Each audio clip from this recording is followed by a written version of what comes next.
تو اسراف سے منع کیا ہے کہ کھاؤ پیو استعمال کرو، اللہ کی نعمتیں ہیں تمہارے لیے ہیں، لیکن کیا کرو کہ اسراف مت کرو۔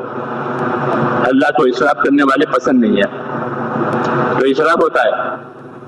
پھر اسراف میں اصلاح نہیں ہوئی تو اس سے آگے جاتی ہے، جیسے وہاں انصاف سے احسان کر گیا تھا کہ اسراف سے آگے کیا، کہ اسراف سے آگے مال میں تبذیر ہوتی ہے۔ تبذیر کے معنی یہ ہے کہ بغیر ضرورت کے خرچ کرنا، شوق ہے، کوئی ضرورت نہیں ہے، کوئی حاجت نہیں ہے، تو پھر کیا ہے؟ شوق،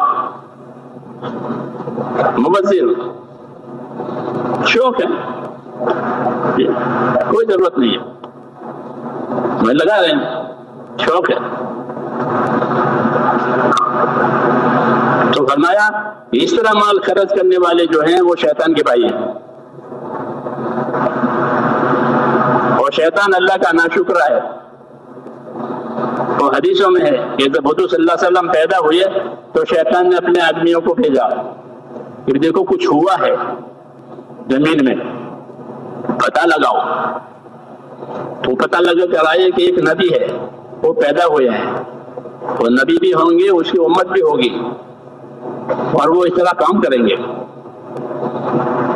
تو مختصر شیطان نے کہا کوئی بات نہیں، نبی کو ہونے دو اور ان کی امت کو بھی ہونے دو، کام بھی کرنے دو، میں بھی کروں گا۔ کچھ آپ کیا کریں گے کہ میں یہ کروں گا کہ یہ نبی جہاں لگانے کو کہے گا میں اس کے مقابل کا دوسرا راستہ بتاؤں گا کہ یہاں نہیں لگانا ہے، یہاں لگانا ہے۔ تو یہ اپنی جانی مالی طاقتیں بجائے نبی کے راستے پر لگانے کے دوسرے راستے پر لگائیں گے، یہ منزل کو بھی نہیں پہنچیں گے، یہ پھسل جائیں گے۔ یہ مقابل کی بات، اس لیے کہا کہ اس طرح مال کو ضائع کرنے والے شیطان کے بھائی ہیں، اور شیطان خدا کا ناشکرا ہے، جس کو تبذیر کہتے ہیں۔ جو شوق ہے، شو کرنا ہے، ہاں۔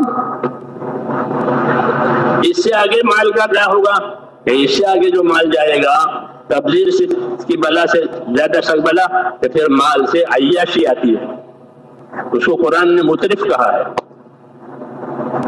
عیاش لوگ، بس عیاشی ہے مال کی وجہ سے، کیا حق ہے، کیا باطل ہے، کیا دنیا، کیا کچھ نہیں، عیاشی ایک کپڑا ہو جاتا ہے مال کی وجہ سے، عیاش۔ عام طور پر نبیوں کی مخالفت انہیں عیاش لوگوں نے کی ہے ان کے زمانہ میں، کیونکہ وہ عیاش لوگ ہیں، مال کی وجہ چھکے ہوئے ہیں مال میں، تو وہ عیاش نبیوں کی مخالفت انہوں نے کی ہے۔ وما ارسلنا فی قریۃ من نبی الا قال مترفوها انا بما ارسلتم به کافرون، کہ جب ہم نے کسی بستی میں رسول بھیجا تو وہاں کے عیاشوں نے یہ کہا کہ تمہاری دعوت سے ہم کو انکار ہے۔ یہ عیاشی مال نے یہ پیدا کیا، اور ہمیں مال نے یہ رہبری کی ہے مال کے راستے سے کہ انصاف کرو، احسان کرو، احسار کرو، یہ مال اسی لیے ہے۔ تو میں اس وقت میری بات چلی تھی آگے کہ مال اور علم یہ حسد پیدا کرتا ہے۔ آپ کو یاد آ گئی ہوگی یا بھول گئے ہوں گے، تو یہودی نے کہا تھا کہ میری قوم حسد کرے گی، تم نبی کے ساتھ حسد مت کرنا، تم تابعدار ہو جانا، لڑنا نہیں، حسد کرے گی۔ اور حسد کی وجہ ان کا علم ہے، فرحوا بما اوتوا من العلم، کہ ان کو جو علم ملا اس کو وہ اترانے لگے، کرنے لگے کہ ہمارے پاس علم ہے۔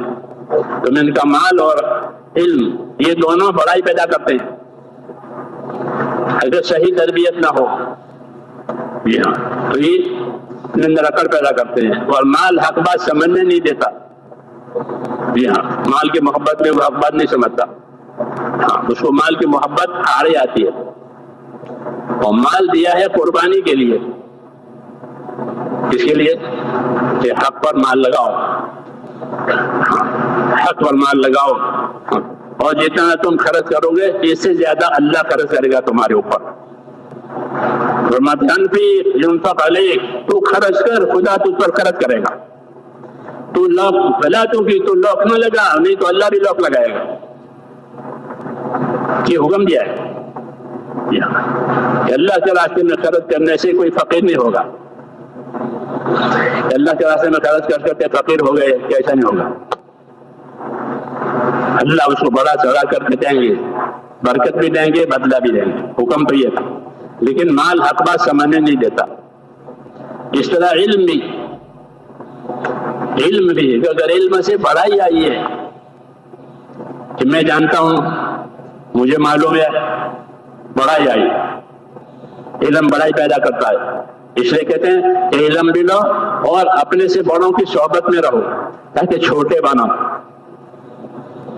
ہاں، صحبت اختیار کرو اچھوں کی، نیک لوگوں کی، ان سے تربیت حاصل کرو تاکہ علم بڑائی نہ پیدا کرے. جیسے مال بڑائی پیدا کرتا ہے، یہ علم بڑائی پیدا کرے گا. حسد ہوتا ہے بڑائی کی وجہ سے کہ میں تو ہوں، یہ کہاں آ گیا؟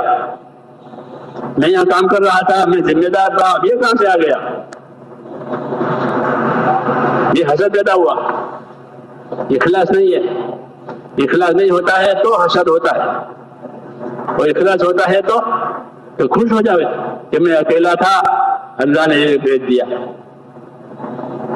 میری مدد کے لیے آ گیا، اب یہ میرا مدد ہے، ہم دونوں مل کے کام کریں گے. اور نہیں تو حسد ہوتا ہے، یہ کہاں آ گیا؟ میں تو تھا یہاں. تو علم نے حسد، تو اس یہودی نے کہا میری قوم یہ جانتے ہوئے کہ یہ نبی ہے، پوری طرح وہ پہچانتے تھے حضور صلی اللہ علیہ وسلم کو، اور ایسا پہچانتے تھے جیسا آدمی اپنے بیٹے کو پہچانتا ہے. یہ اللہ نے خبر دی کہ یہ آپ کو ایسے پہچان لیتے ہیں دیکھتے ہی، کیونکہ ان کی کتابوں میں ساری بات آئی ہے.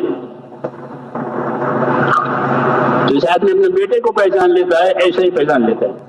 ان کو کوئی تردد رہتا نہیں ہے، لیکن ان کے اندر کی بڑائی جو ہے وہ حق بات ماننے نہیں دیتی. ہاں، اس لیے محنت مجاہدہ ضروری ہے تاکہ آدمی اپنے آپ کو چھوٹا بناوے. کیا بناوے؟ چھوٹا بناوے. پھر ایک اللہ کی رحمتیں اترے گی. چھوٹا آدمی ہوتا ہے، چھوٹا بچہ تو آپ اس کے سر پر ہاتھ پھیرتے ہیں، چھوٹا ہے، شفقت کرتے ہیں، رحمت کرتے ہیں، چھوٹا. آدمی چھوٹا بنا تو اللہ کی رحمتیں آئے گی، دین پر چلنا آسان ہو جائے گا. اور بڑائی آئی تو حق قبول کرنا مشکل.